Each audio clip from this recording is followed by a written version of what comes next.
Welcome to LOA Today. I'm Walt Thiessen. With me today is longtime listener, poet laureate, and Taya Master Anne-Marie Young. This is your Daily Dose of Happy. We are so happy you decided to join us today. Okay, Anne-Marie, so we get, as you know, a lot of experts on the program. The gentleman who's joining us today, he has an interesting mix. He's an attorney. He's a CPA. He's an author. Okay. He's a life coach. He's a walking expert, a weight loss expert. About the only thing that I can't find on here is like everything else. But he covers like, half the world. So this guy, like he's like an expert on almost everything. This is going to be an interesting conversation. We're going to learn a lot today. I didn't go to medical school. Didn't go to medical school. No. Oh, okay. Well, we won't hold that one against you, actually, because, well, I won't even go there. But let's just say we won't hold that one against you. Okay.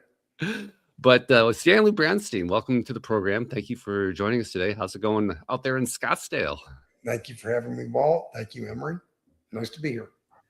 Glad to have you. And we need to know a little bit more about you. I mean, I know a little bit about you. I probably know more than anybody listening right now, but we need to know more about your story and how you ended up doing what you're doing now. Because primarily, like we were talking before, you're a life coach, you're a mindset coach, and there's always a story that leads up to that. So tell us a story. Well, the story usually comes from figuring yourself out first. Yeah, no kidding, right? Yeah. But I'll start at the beginning. We have time. Okay. My mother died when I was 8. Ooh. Needless to say, that messed with my head. Yeah. And I was actually at school, and the lady from the office came to the door of the school and said, "Stanley, your father called. He said you rode your bike to school. You can go home. He needs you to go home. You can go home." So I'm leaving the school, and I'm wondering what's going on here. I got about a block away from the school, and I fell off my bike, and it hit me. I realized I knew my mother was in the hospital. That's all I knew. And I said, my mother died. I knew it. I don't know how. I knew it. Right. And interesting thing to note about the particular spot where I was standing at, I never realized it at the time or for many years, but about 5 or 6 years ago, when I went and retraced my steps, I was across the street from the orphan's home. Oh my goodness. So a little irony there. Yeah. But so I went home. First of all, I got back on my bike. I was stone cold. I did not cry. I got home, did not cry. Everybody was crying around me, did not cry. My father was busy planning the funeral. We're Jewish, and so we bury our dead very quickly. Right. So he was planning the funeral for the next day. Right. And he puts me in his bedroom and he says, "You can cry, do whatever." And my father only had a 5th grade education. He knew to work. He knew I had to work hard, provide for his family, make sure I went to school, make sure I stayed out of trouble. That's all he knew. Mm-hmm. He didn't know the psychological, emotional parts of it.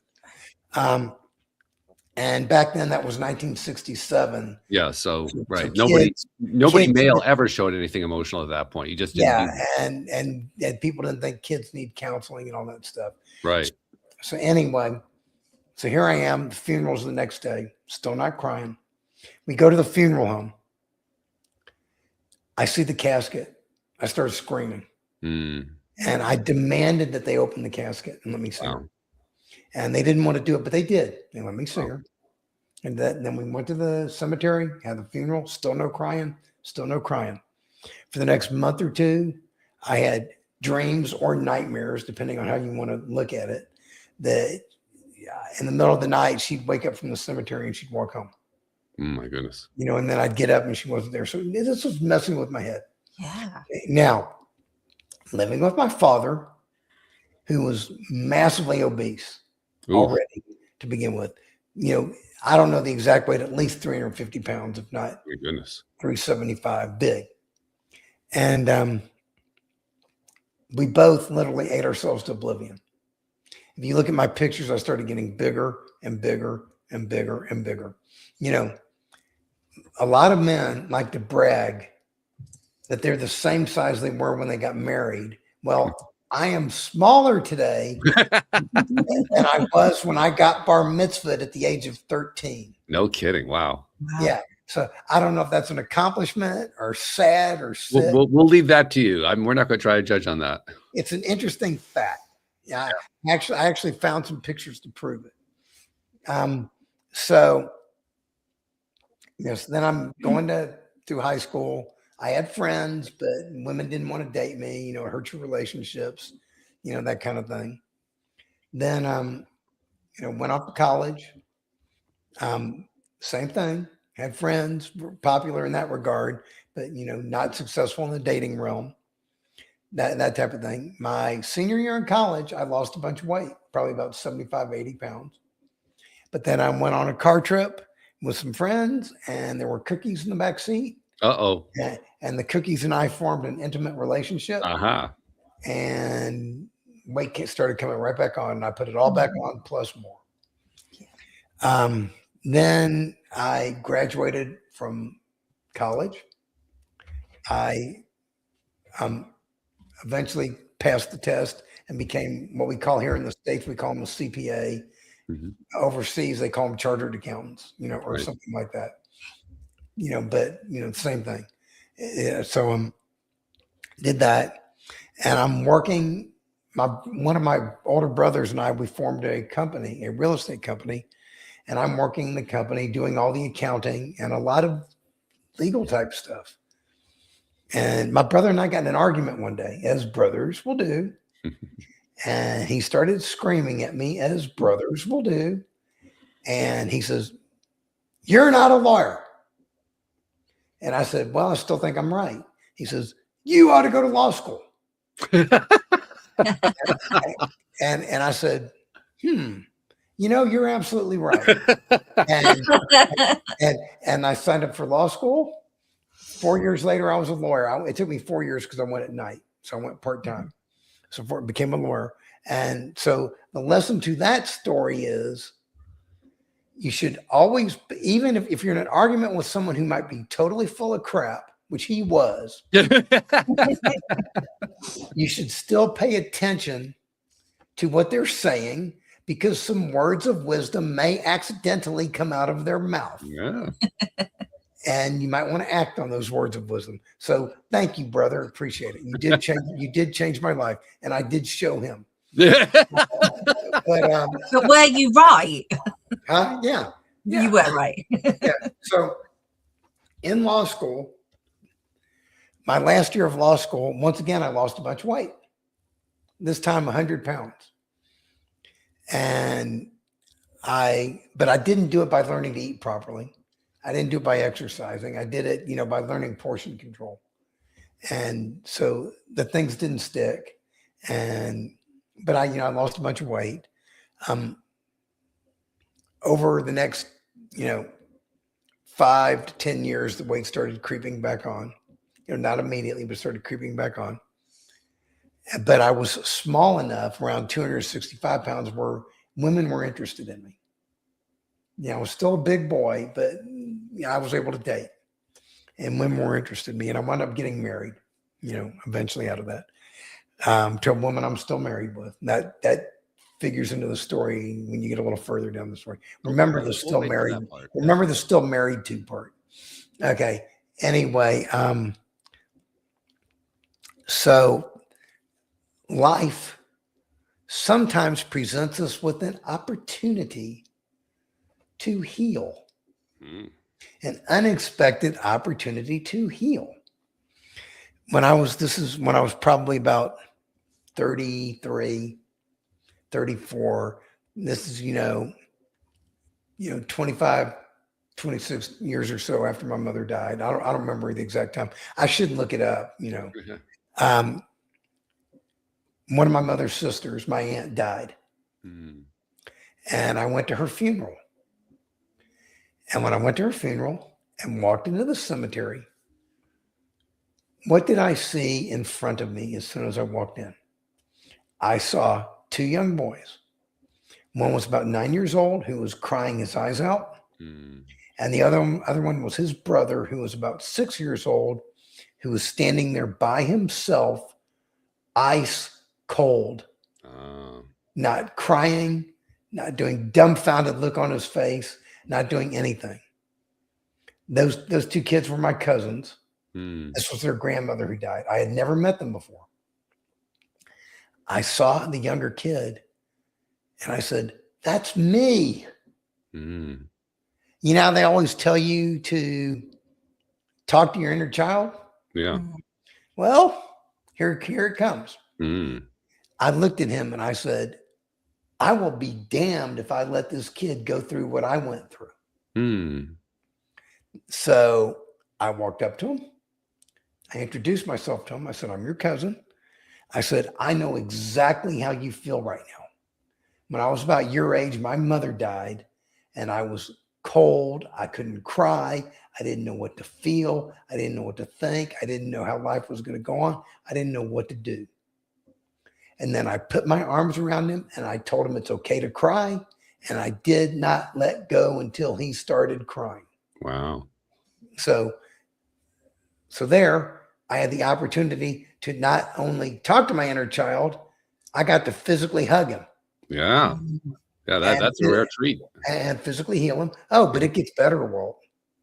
Is it okay to use mildly colorful language here?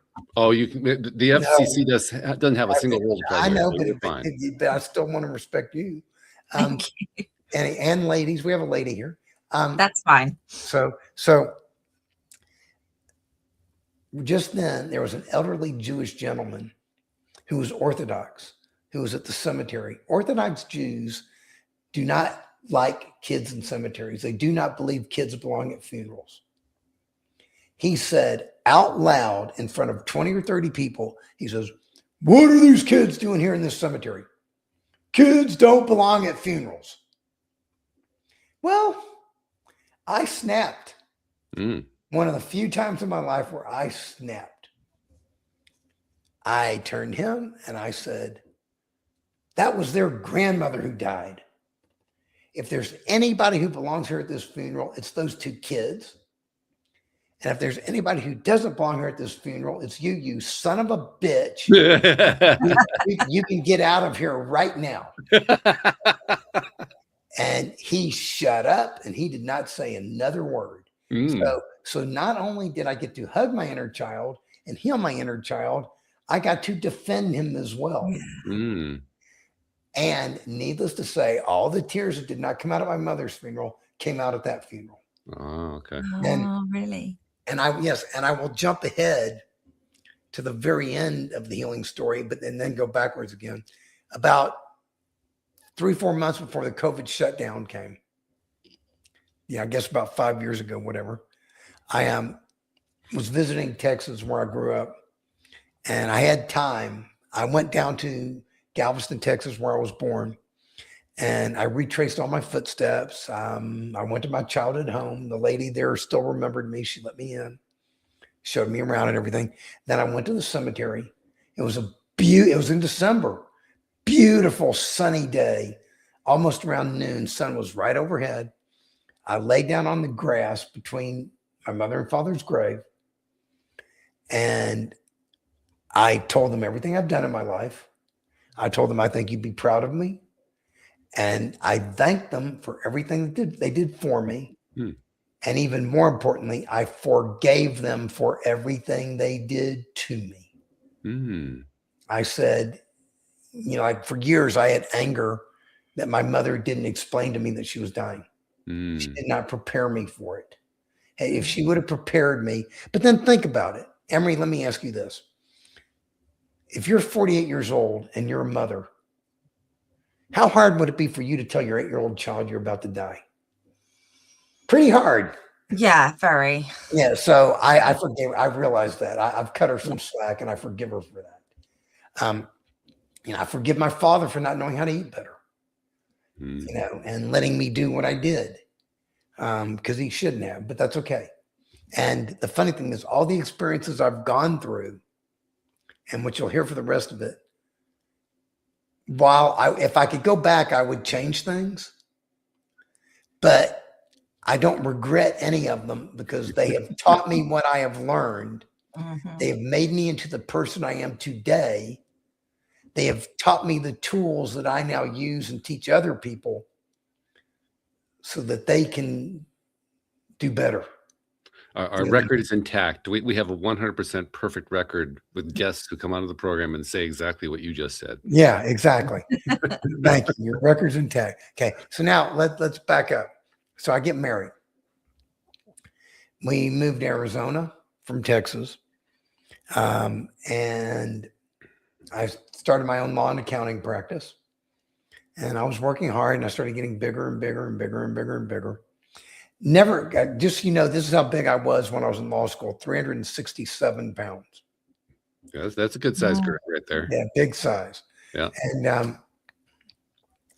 And 4 months before my 50th birthday, February 1st, 2009, a little over 17 years ago, I just celebrated my 17th birthday 16 days ago. Anyway, I celebrate it every year. So I was 320 pounds at the time, not my full max, but I was still pretty big. And I asked myself, where am I going to be in 5 years if I keep doing what I'm doing? Mm. Would either one of you care to guess what the answer was? In a casket. Yeah, dead. And guess what? I did not want to be dead. Good. So I said, I need to make some changes right now. Not tomorrow, not next week, not next month, not next year, right now. And if you notice, that was February 1st, not January 1st. Right. You know why it was February 1st? Because I failed in my New Year's resolution. I didn't keep it. like so many people. This is February 16th. How many people joined a gym or started a diet who've quit by now? Yeah. A lot. Presuming, of course, that they actually set that as the New Year's resolution. But yes. Yeah. So I said, well, I'll start now. So there's a few lessons to learn there. First is, I'm a human being. I'm going to make mistakes. Anyone listening, we are all human beings. We are all going to make mistakes. We are not perfect. There are no perfect human beings. You will not be the first. I promise you, I tried. You're not going to get there. Should we have put spoiler alert under that? Maybe, I don't know. No spoiler alert. Okay. Everything yours. Okay. When you make a mistake, mistakes are proof you're trying. Mm-hmm. The question is, are you going to beat yourself upside the head and quit? Or are you going to learn from the mistake and move on and get started again and move on? So that's one of the things we're going to talk about that more as we get going. So I fell off the wagon. I decided to hop back on and get going. So I turned to my wife. I said, I'm done. I'm cooked. I was not at rock bottom. They say a lot of times you have to hit rock bottom to change your life. I wasn't at rock bottom. I had not had a heart attack yet. I had not had a stroke yet. I hadn't had knee surgery yet. But I'm sure you've gotten some warning signs. I mean, the way I like to express it is that the universe likes to tap us on the shoulder, push on the shoulder, and then give a whack on the back of the neck, and then it pulls out the 2x4 if you still haven't answered. Bang you upside the head. Yeah. So you basically avoid the 2x4, which I congratulate you for. Yeah, but as I like to say, I was committing slow-acide. I was slowly eating myself to death. Yeah. So I said, I'm going to start eating better. I'm going to learn to start eating better right now. And I'm going to learn to start exercising every day if I physically can, starting right now. So I immediately started doing 4 things. First thing I did was I quit drinking scotch. That was a good move. Yes, it was. I was drinking scotch every day. I'm going to throw out a guess. That may have been one of the more challenging moves if you've been doing that for a long time. Actually, it was easy. Was it really? I'm going to tell you why in a minute. Okay. So I'll tell you why. It was easy because I wasn't physically addicted to the scotch. I was emotionally addicted to the scotch. And you managed to address that. That's very cool. Yeah, there were no, I did not suffer any detox symptoms. That's very good. First of all, I don't even know if I was an alcoholic or not, but it doesn't matter. No, All that matters is I was serving the scotch and it was not serving me. And it had no place in my life. And so I got rid of it. Now I believe in symbolism here. See, I hate labels. I hate addiction, addict. I don't like labels like that. I think they're negative. And I think it messes with people's heads and makes them feel subhuman. There's a lot to be said for that. Makes them feel like a failure. I don't like those labels. And we're going to talk more about that as we go through my system. So I believe in symbolism. I took my last bottle of scotch, poured it down the toilet, hit flush. Gone. Haven't had a drink in 17 years. Don't miss it. Oh, well done. Thank you. Then those 2-liter bottles of soda pop. I was drinking 3 of those a day. Oh my goodness. Yeah. But hang on, Walt. They were diet caffeine free. Surely they were healthy. Surely they were healthy, right? No. But the marketing companies, the soda companies want you to think it's healthier. That's BS. They're not. So again, symbolism. I took my last bottle, poured it down the toilet, hit flush. Haven't had one in 17 years. Very good. Then I said, I'm going to make a diet. I'm going to add a dietary change to this. So I quit eating red meat, beef and pork. I like chicken and turkey. So I said, that's no big deal. That's easy to do. I'll just eat chicken and turkey. I'm fine. So I did that. And that's interesting because my father was a butcher. And I grew up in a home with unlimited free meat. Wow. And for me to quit eating. Yeah, that's an important deal. Pork, that was interesting. Yeah. But I did that and it wasn't that hard either. So I quit doing that. And and then I said, I'm going to start walking. Try to do it every day. In the beginning, I can only walk 2 or 3 blocks. Mm-hmm. And my house is at the top of a very steep street. So I was trouble walking home, huffing and puffing going home. My wife and I actually the other day, we were walking home and she turned to me. She said, remember when we used to have trouble walking up the street?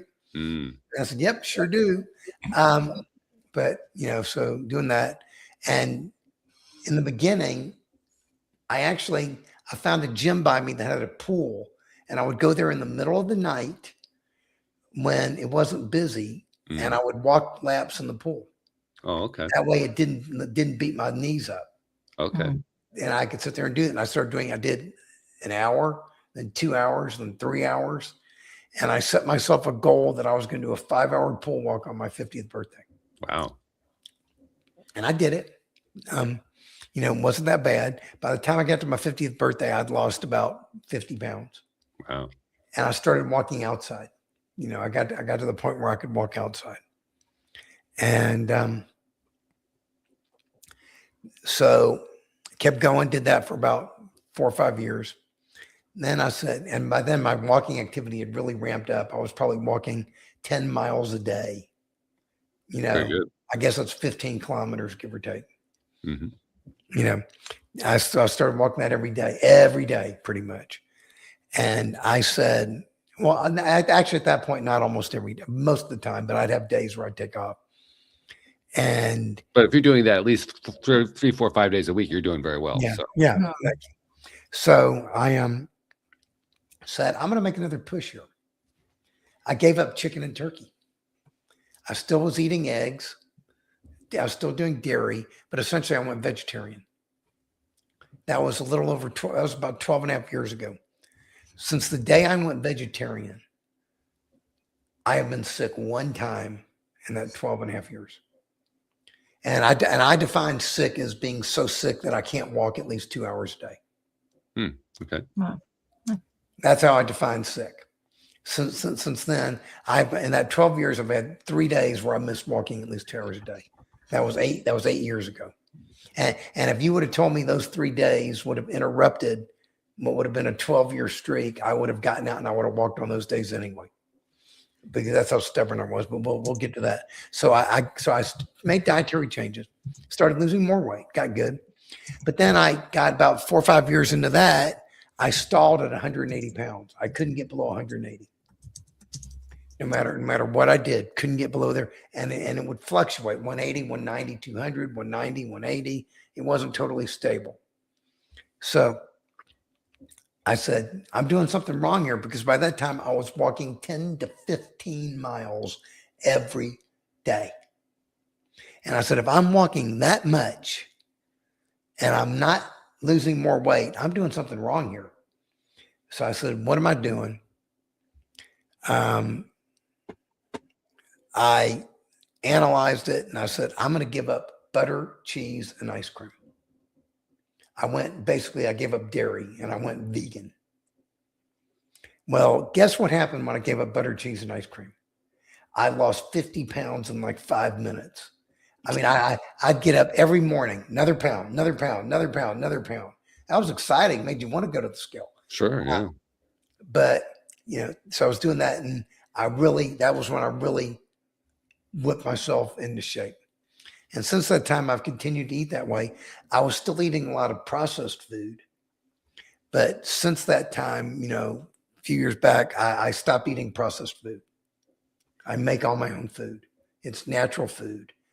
It's healthy food. I mean, if you look right here, I've got a hydroponic garden here in my office. Okay. Nice. Right there over the side. And I sit there. So far, I've made about 10 salads out of them. I think they've cost me about $100. They've cost me about $100 each when you consider how much I paid for the garden. But that's okay. It's going to keep going. So I did all that and I got into shape. Well, this experience taught me two things, and it led me to ask a question.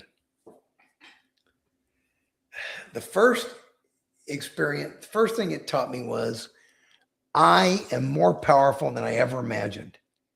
Way more powerful. I'll give you an example. Since that day, I said, I'm going to start walking. I have walked 72,000 miles over the last 17 years. If you go to the Earth at the equator, that is 2.92 times around the Earth at the equator. Wow. And I'm not finished. I'm keep going. I'm sure. I've got it scheduled right now. If I stay on track, I'm going to hit on my birthday. I'm going to hit 3 times. Wow. I'm trying to time it so that happens. But just last year alone, I walked 5,166 miles. Basically, if I started in Los Angeles, I made it within 300 miles of Emory in London, London area. And I ended up in the middle of the Atlantic, but since I know how to swim, I was okay. That's a good thing. Yeah. Yeah. But the point is, I don't say that to brag. I say that to show you how powerful I've become as an example for the next thing. Because I said, if I'm more powerful than I ever imagined, so is everybody else. How about that?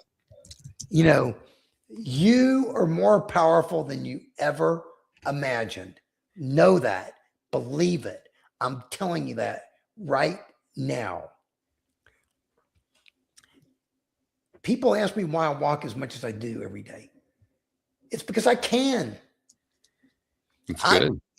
I'm trying to find my limits. I haven't found them yet because I'm very careful with what I do, because I realize the goal is to push my body and see what it can do, not to break my body. Mm-hmm. Yeah. I'm interested in carrying on a little extra conversation here between you and Anne-Marie, because Anne-Marie is also a vegetarian. And I mean, your journeys are different. Yeah. Your journey you laid out is different from the journey that she's gone through, but there are enough similarities that I want to bring her in and talk about this. So Anne-Marie, I mean, like I said, you've mentioned many times, you are a vegetarian. You feed a family meat, but you don't eat the meat yourself. Yeah. So talk a little bit about what your experience has been in ways that are similar to Stanley's and different from Stanley's toward your own, I won't call it an objective, your milestone of becoming vegetarian. Well, I never really liked meat. When I was younger, I was the kid who was couldn't leave the table until I'd finished all my dinner, and it was always the meat that was left over, and I just didn't like it. But I ate it because I had to. Back when I was a kid, you know, you couldn't be fussy. You either ate it or you went hungry. But I didn't enjoy it, and then when I realized what it was, I didn't want to eat it. It just doesn't feel right for me to eat it. You did it for moral reasons. No, I did it because I didn't like it. Well, if I did it for moral reasons, I wouldn't feed it to my family. But I'm also very aware that, you know, it's their choice. Yeah. And even when one of my daughters wanted to go vegetarian, I was like, you still need to eat fish because there's good stuff in fish. Okay. But they eat it now, and I cook 2 meals. But for me, it was, I think if I ate it, it just feels like I'll be eating something heavy. Okay. I'll be eating something that I just couldn't digest. I mean, I've had accidentally eaten bits of meat here and there in restaurants when they've served something in rice, for example, and it's made me feel very sick. But for me, I didn't like it. When I found out what it was, I didn't want to eat it, but I did eat it because I had to. But when I had made that decision, and actually for me, I mean, I love my fruit, I love my veg, I love my pulses, I love chickpeas. I try and incorporate the protein because my body needs muscle. So for me, it's my body, it likes that way of eating. Yeah, that's actually an important question. What's your your selected way of incorporating the protein, Stanley? I mean, how do you go about doing that? First of all, she just told you, very similar to hers. Okay. Today, I had a big bowl of 5 bean soup, full of 5 different kinds of beans, which are loaded with protein. Served over. Oh, sorry. And when I make the soup, I cook it in the pressure cooker. I also throw in a pound of tofu just to add a little bit of extra protein to it, and then grind it all up in the blender to make a soup. So it's heavily protein infused tomato soup is what it was with beans in it. Then I ate it over a bowl of 8 grains that I make, all of which collectively have more than probably 2 times the protein of brown rice, and way more times the protein than white rice. So again, very high protein. And then I eat lots of raw unsalted nuts. I don't believe in adding sodium, although to me, the only people who should be, if you're an outdoor worker who sweats a lot, or an athlete who sweats a lot, then you should be adding sodium to your diet. Otherwise, most people don't need added sodium. And there's, way too much in most of the processed foods that we eat. So, I do the raw because if you eat, even unsalted nuts, most of them are cooked in peanut oil.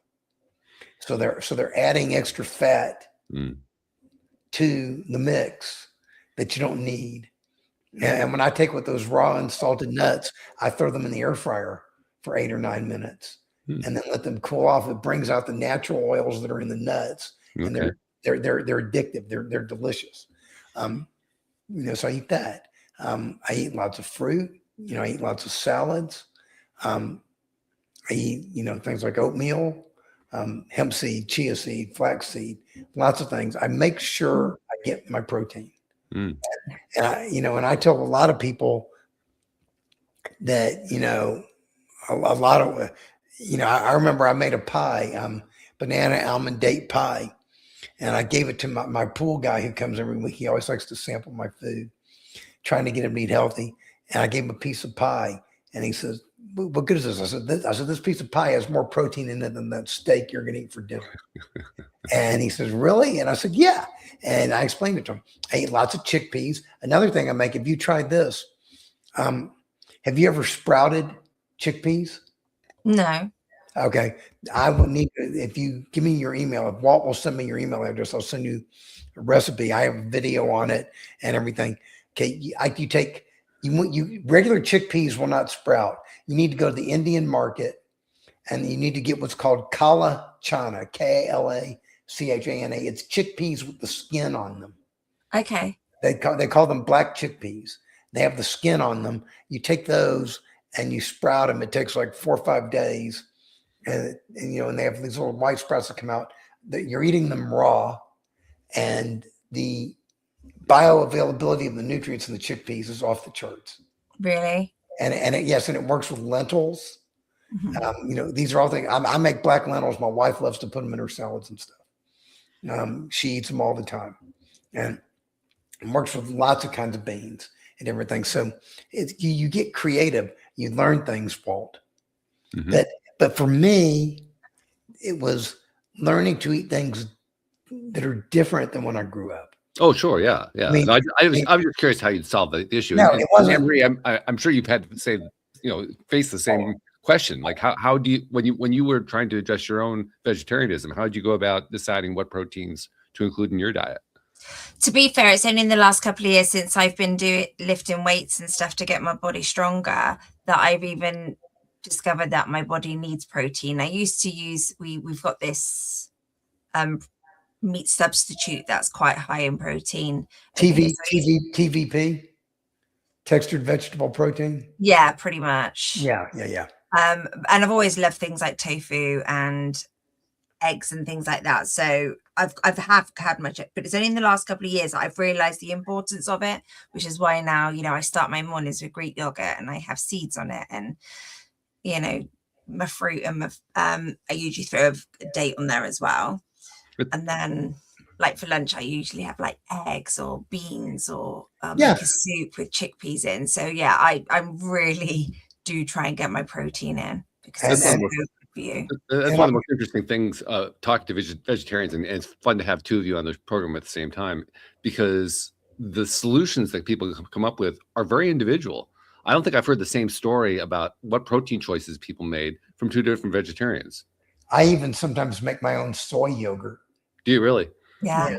I've got a maker where you can do that. I haven't done it in a while. But you get the right bacteria for a culture, and you start it, and you got to make sure you get soy milk that has 2 ingredients, soybeans and water.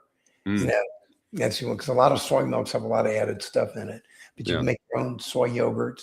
Yeah. So it's all good.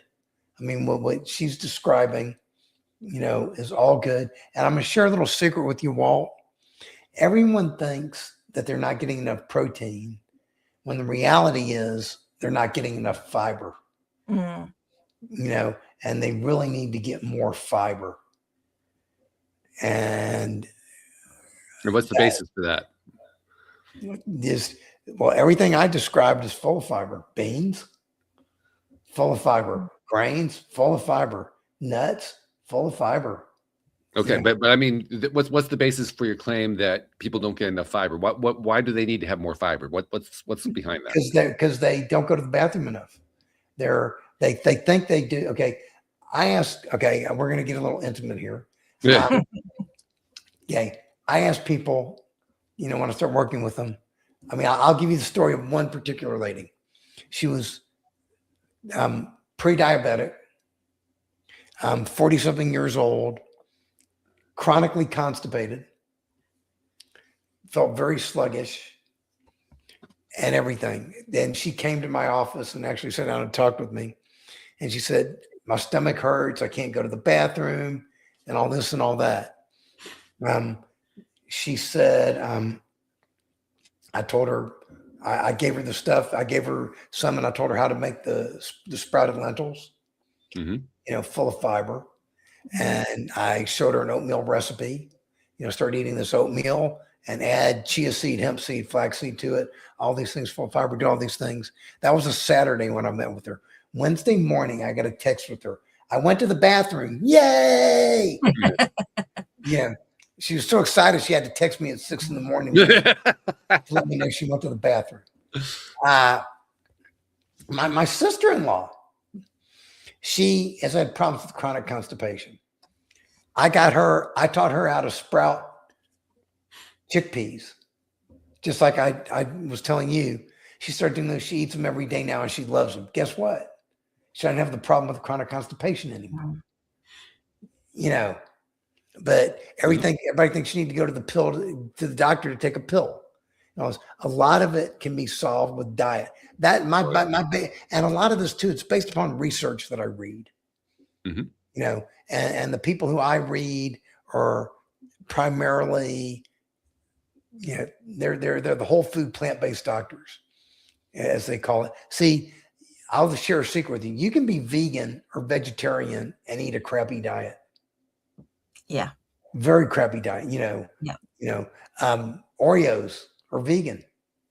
I don't recommend people eat those as their main food. I never thought of that as vegan, but thank you for clarifying. A lot of the convenience vegan food is so highly processed. Absolutely. I don't touch it. It's just not good for you. I won't touch it. Okay. I was in the grocery store today. I was walking through Walmart this morning. They have a new brand called Better Goods. And I said, let's see how much better these are. They had a frozen thing, Spanish skillet mix or whatever. To make something, the picture look delicious. Better Goods. Turn the back. Small little package, 3,000 milligrams of sodium in the package. They had a pizza, Better Goods pizza, 3,000 milligrams of sodium. But they call it Better Goods, and people read the front label and they see it says Better Goods, so they think it's good for them. You got to read the back label. The back label, at least here in the States, that's where all the interesting information is. Yeah, that's true.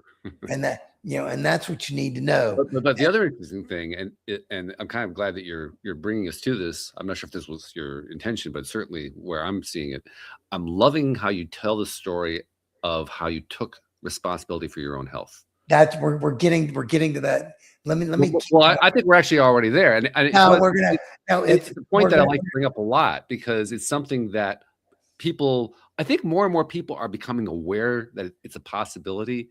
And so in that sense, more and more people are perhaps taking little baby steps in that direction. But boy, oh boy, you want to do it. If you want to do something to get yourself away from being tied to what a doctor is telling you, that's one of the best things you can do.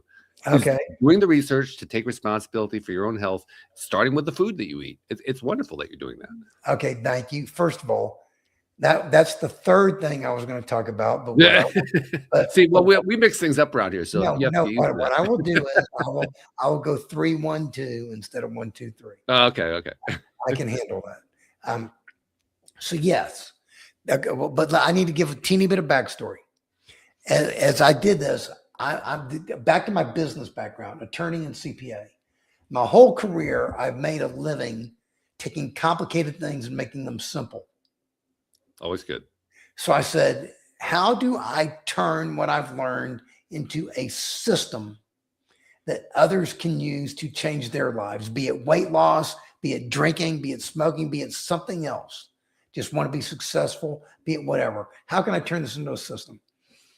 So I said, okay, the first thing I realized was the goal is not perfection. The goal is excellence. We talked about that a little bit earlier. Mm-hmm. Okay. A perfectionist, nothing's good enough until you get all the way to the top. And I already told you, you're never going to get there. So you're never going to be happy if you're a perfectionist.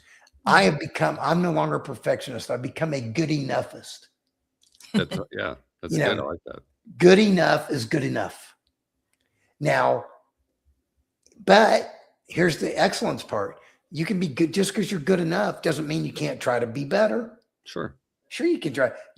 I'm constantly working to get better than I was. My goal is every January 1st to be better than I was the January 1st before. Yeah, you said that your goal was not to be perfectionistic; it was to be excellent. My goal is to be better. Yeah, same I'm thing. Always better. I'm always better. Better is better. Different words, same thing. Same thing. Yeah, same thing. And it has a nice incremental side to it as well. So yes, it's never ending. It's continuous. That just keeps bringing you back to the same idea over and over again. All right, let's get better. Let's get better. Let's get better. You're making me go backwards again. You just jumped to number 2. I'm good at that. You're going to have to get used to this, Stanley. Okay. And this is the way this works on this program. Okay, hang on. So I said, how do I turn it into a system? So I said, if it's excellence, I came up with something called the way of excellence. And you can tell I'm an accountant. Look how anal this chart is. Everything is color-coded. It's color-coded. It lines up. It's nice and pretty. But I sat there and I said, what are the qualities of an excellent human being? And I came up with 20. And I said, okay, what order do I put them in?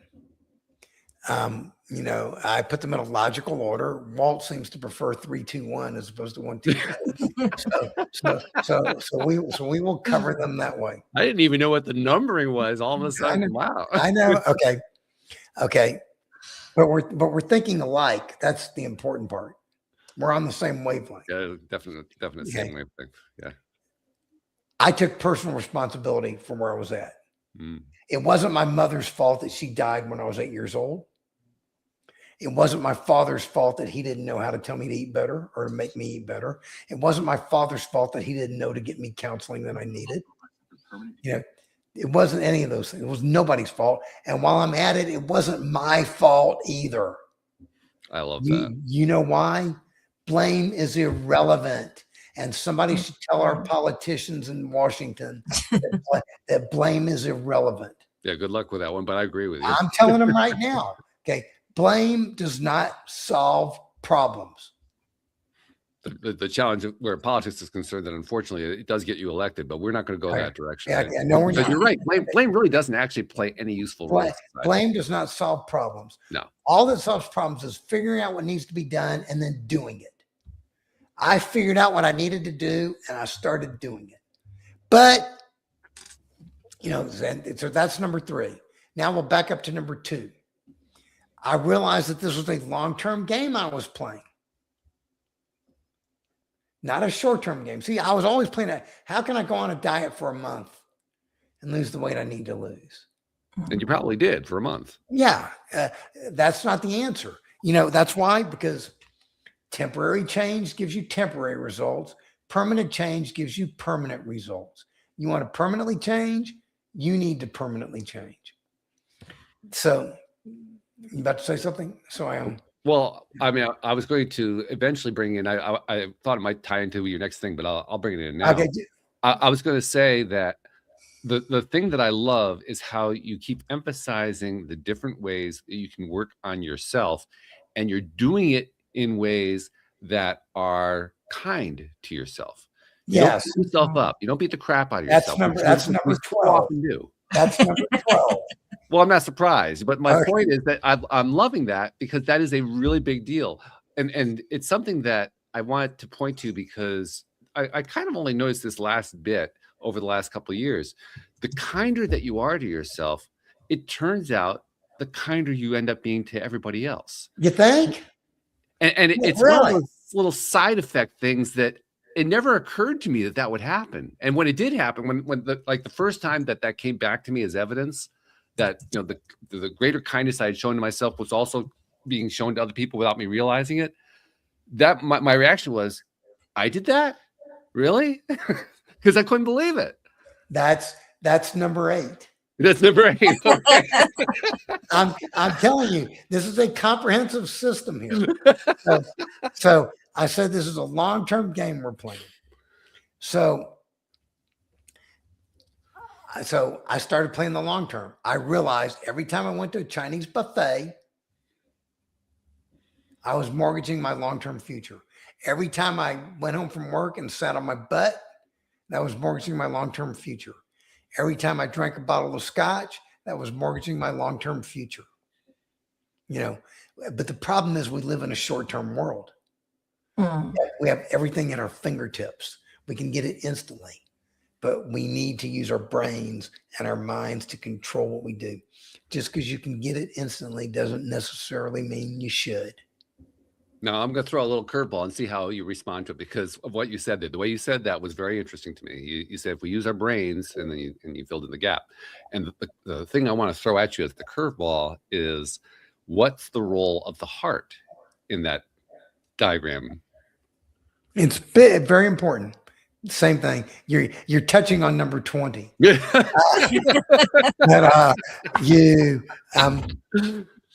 touching on there. Okay, this is 20. We have our mind, body, and spirit. Okay. Okay. When I was big, I was all mind. I'd sit at my desk all day. I'd do my legal and accounting work. I wouldn't exercise, anything. That was my mind. You see this little figure in the middle there? Oh, yeah. That's where you want to be.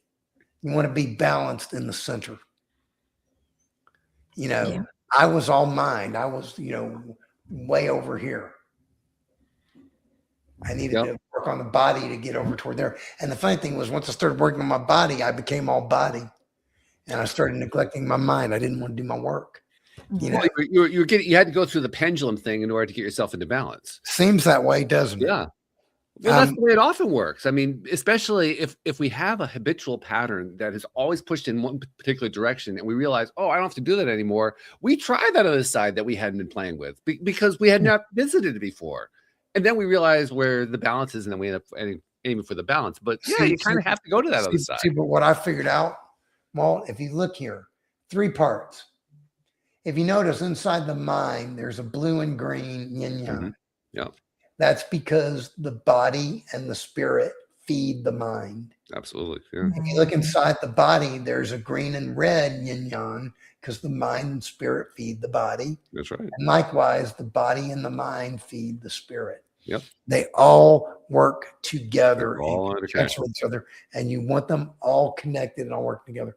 But not only are they all connected, we're all connected. Yeah. I'm connected to you. You're connected to me. Mm-hmm. We're connected to each other. Absolutely. Yeah. You know, okay. So we got 3, 2, 1, and we did 20.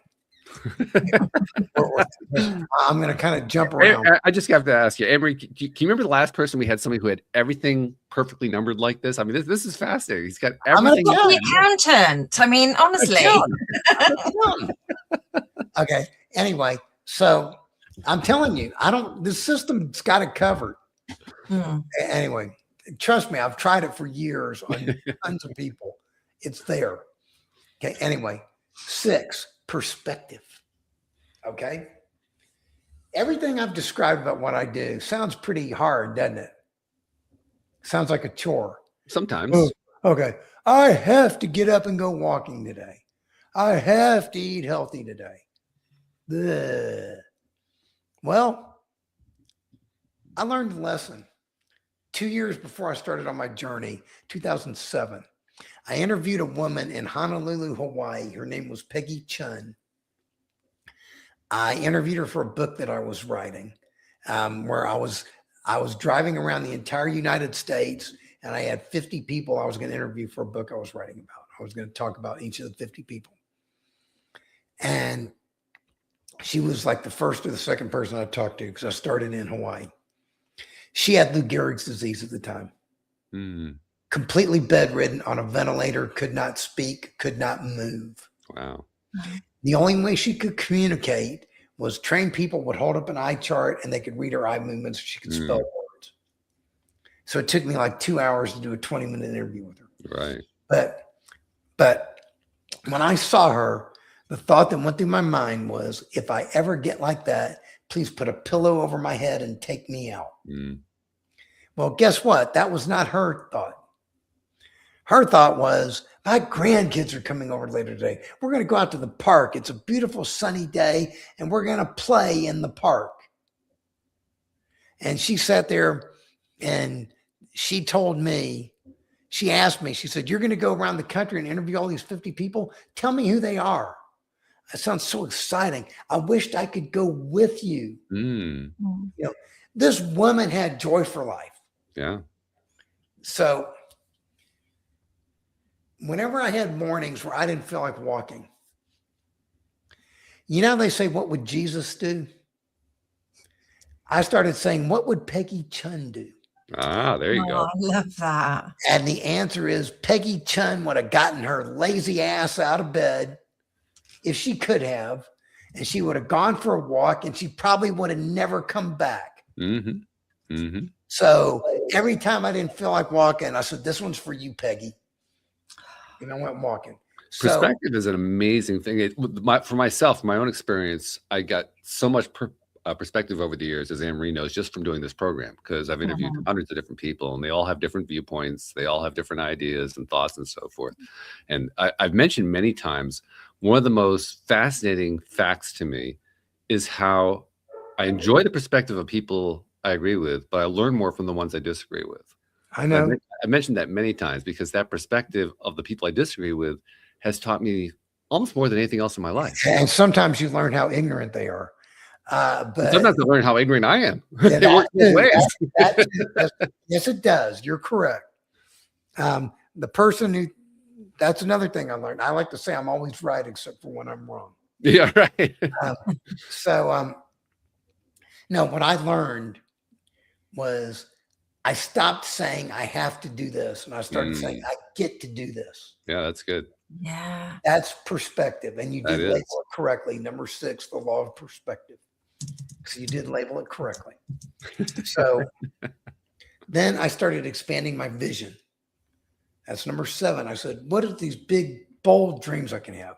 You know, I have a dream that I want to get thousands, hundreds of thousands of overweight people to lose 20 pounds or more by eating healthy, not with drugs, not with surgery. That's a crazy dream, but that's my dream, and I'm working on it. Great dream. I love it. Yeah. And, you know, I want to change lives. I have a dream that I want to help thousands, millions of people it took me 49 and a half years to change my life in an instant. Yeah. I now teach people how to change their life in an instant without waiting 49 and a half years. Yeah. That's fantastic. You know, that's what, then since this is the law of attraction, I'll talk about this one, the LOA. I have what I call the law of reciprocity, where until we learn to give first with no expectation of return, we're not going to attract what we want. Mm-hmm. You know, a lot of people think the law of attraction is to stick a magnet out and say, money, money, come here. That's not the way it works. You know, as I like to say, if enough people would start giving to each other, eventually someone's going to give something to you. Mm-hmm. You know, and it may not be the same person you gave to. It might be somebody else. You know, but you know, this crazy world would be much better off if we all would help each other. I think we all can agree on that. You know, so now talk about that. Then taking consistent action. That's number 10. I used to say I wanted to get in shape, and then I'd go to Chinese buffets and sit on my butt and drink. Is that gonna get me in shape? No. So I quit that. I started taking actions that were consistent with what I wanted to do, eating healthy. And what I thought was healthy in the beginning, it evolved over time. I know you want to get through the whole 20. I got to point out to you, we got about 2 minutes left. Okay. We're gonna jump. Let's just jump. We're gonna jump to 16, willingness. Okay. I used to think the 3 most important words in the English language were "I love you." I don't think that anymore. I think they're "Are you willing?" Unless you're willing to do what it takes permanently for the rest of your hopefully very long, very healthy, very happy life, you're not going to get there. So the question is, are you willing? Then there's belief. Believe in yourself. If you believe you can or you believe you can't, either way, you're going to be right. Mm-hmm. I've already told you, you're more powerful than you ever imagine. Start believing in yourself. Then, you know, all this stuff sounds hard. Well, number 19 is commitment. When you become 100% committed to something, it becomes easier. I am 100% committed that only healthy foods can enter my mouth. The other day, when somebody tried to give me key lime pie, I said, thank you, but no thank you. The thought of eating it never entered my mind because I only eat healthy food. When I have a day where I don't feel like walking, I do it anyway because I am a person who walks. I'm 100% committed to doing it. All those things. I'm going to leave everybody with a goal for you to remember. Your goal is simple. Beat yesterday. Okay. Get better today than you were yesterday. And sometimes breaking even or not falling apart is beating yesterday. Sure. And I am now in year 18 of beating yesterday. And that is how the person on the left side of this picture has become the person on the right side of the picture. Which is fantastic. We have the same DNA, but we're not the same people. Yeah. And when most of the people listening to the episode don't see the video, they only hear the audio, so they can't see the picture. But I can assure you folks, The two people that you saw in those pictures looked vastly different. Okay, I'll tell you. In the left picture, I had a 58-inch waist. In the right picture, I had a 31-inch waist. Yeah, that'll summarize it right. You do the math. Yeah, good stuff. That's great. This has been really fun. We have a few things we actually like to do as part of our summary at the end of the show. First and foremost, we didn't really touch on this, but we should actually give you a chance to tell people the most important thing of all. How do they find you? How do they find what you're doing? How do they learn what you're talking about? Go to my website, which you'll hopefully put in the show notes, thewayofexcellence.com. Thewayofexcellence.com. And if people go there, there are videos on the whole system, free. They're 8 to 12 minutes each. Just watch one video a day. By the end of a month, you'll have chewed through the whole system. And you'll learn what's going on. 9 of my books are on the website, all available digitally for free. It's not that I don't love money. I do. and if you want to hire me privately, to work with you privately, you're welcome to do so. But you don't have to. If you don't have money or you don't want to spend the money, that's okay. The information is there. The books are there. It's all there. Go through it. It will help you. It is my way of giving back because I am grateful. Remember I said, give first with no expectation of return? No. And at the bottom of the page, of every page, there's a link where you can click if you want to email me. If you want to email me because you want to work with me privately, that's fine. You have a question, send it to me, that's fine. If you want to just say thank you, that's fine. Any of those things are appreciated. If you have a negative comment, don't write to me. I don't need to hear it. Well, you can answer a second question that I often ask is, do you want to hear from people? I think the answer is very clearly yes, you want to hear from people. So yeah, sure, thank you for answering that one. Yeah, but it makes me feel great. I had a guy over Christmas who I had never talked to tell me he went to my website, got the information on how to eat healthy, and in 6 months lost about 60, 70 pounds. Oh, good for him. Wow. Told him he was having he went to the hospital with kidney problems in July. By December, everything was okay. And he just said thank you. And he said thank you. That was it. That is fantastic. I didn't make a penny off of him. Do you think that made me feel good? Yeah. Oh, yeah. I ran to my wife, Julie, look. I love it. Yeah. Well, like I said, we have 3 things we do. The second thing I like to do is I like to have Anne-Marie give a summary, partly because, well, first of all, she had the thing in common with you. You're both vegetarian. She's also a former listener who became a co-host. So I kind of equate her to being the listening audience. She has the listening audience point of view. So I always want to know, how are they thinking about this stuff? So today, especially Anne-Marie, how is the audience thinking about this conversation? Okay, so I thought there was some brilliant stuff in there. I loved all that, believe in yourself. You've got to have the willingness, the commitment, even if it's not all of those 20, you can take 1 or 2 and you can live by that. And like you say, just get better every day. And I also love the saying, mistakes are proof that you're trying, because I think we quite often, we say that people beat themselves up over mistakes, but we see it as a learning opportunity. But actually just going, I made a mistake, but at least I had a go. I thought that was really good. I made plenty of them. We all do, but you're right. It comes down to that mindset. So it's having the power of the habits and making changes which are small that you can build on. But especially be kind to yourself. Embrace your good enoughness. You don't have to be perfect. Your good enoughness with your mind, body, and your spirit. And I did love also, what would Peggy do? What a great way of thinking. Yeah. So yeah, that's what I think the listeners might be taking from it today. Okay. See, that's why I love what you say when you do these summaries for us, because I really do believe you represent what listeners are hearing. So what you're feeding back to me says, wow, listeners, they got a lot out of this program. Yeah, you're better. Sure. You're better than AI. I'm not real. You're very convincing. Let's leave it at that. I'm not real. Finally, the last thing I like to do with each program, and it fits in beautifully with one of the last comments that you made, Stanley, because now that we live in the 21st century where we can do this thing where you're in Scottsdale, Arizona, I'm near Hartford, Connecticut, Anne-Marie is near London in the United Kingdom, and we're able to have this conversation like we're in the same living room, which is a wonderful thing. It's kind of a small microcosm of the large macrocosm of all these different ways we can reach out to people that we didn't have 40 years ago. And today it's just every day we can do this. This is something we take for granted. It's fun, isn't it? It's amazing. It's fantastic.